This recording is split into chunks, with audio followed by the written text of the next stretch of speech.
everyone, so welcome back again to my mini vlog guys. Guys, for this video, ayan. Mag-unboxing tayo ng in-order ko. Ay, basa. Wait lang. May in-order ako guys. At alam niyo ba kung ano to? Okay, para malaman niyo, buksan na natin. Kasi nga guys, buksan na natin. Ooh. Eh? Okay. Ito ay, nakain niyo ba? Ay, pahula-hula pa. Kasi nga guys, diba boy?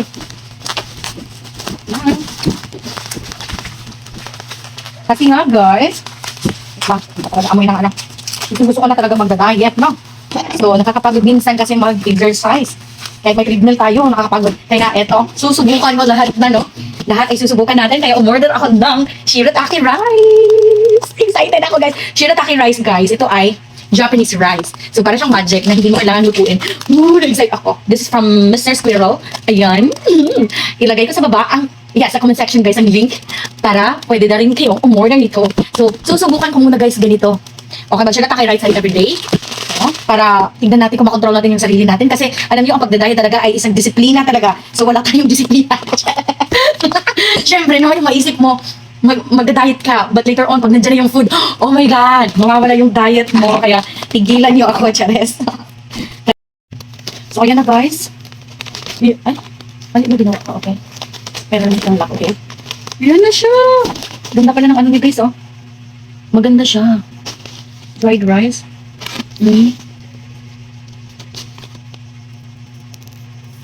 Okay.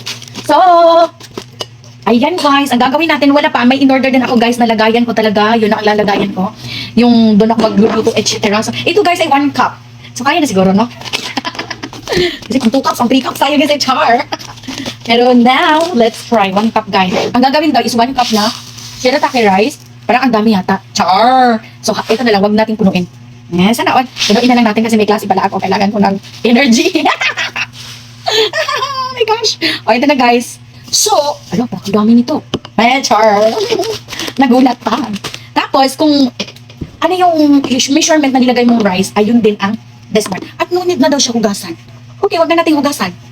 And kung magkano, hindi siya magkano, kung ano yung measurement ng rice mo, yun din ang measurement ng rice. So, gumamit tayo ng cup guys para, oh my gosh, excited na ako. Bangtay, di ka maniwang ha? Wait lang guys. So, yun guys. So, ay, ganun. So, i-anak lang siya. So, mix lang natin saglit. No, para talaga yung water sa rice. And then, ang gagawin doon is, takpan lang siya. So, antayin natin about 15 minutes eh. So, tatakpan lang natin siya. Meron akong binili guys na talagang lagayan ko na dali. Ito na yung kakainin ko talaga. So, ano dito? Meron akong binili. Korean Korean stainless na mga ganito. And then also the spoon. Para, syempre kapag kakain ka, ma-inspired ka mag-diet siya. And yeah! Let's wait guys. 15 minutes. So, what time is it? Let me check.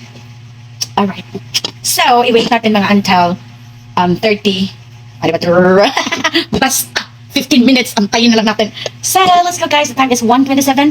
So, bilangin na lang natin mamaya guys. Mag-alarm clock tayo. Let's go. Bye! Kasi isa lang yung cellphone kong gagamitin. Mag-alarm clock ako guys. Antayin natin. Nag-aking shirataki rice. Excited na ako mag-diet. Tignan niyo ako guys. Pumayat na yata ako ng konti. Chares! In my dreams. Bye!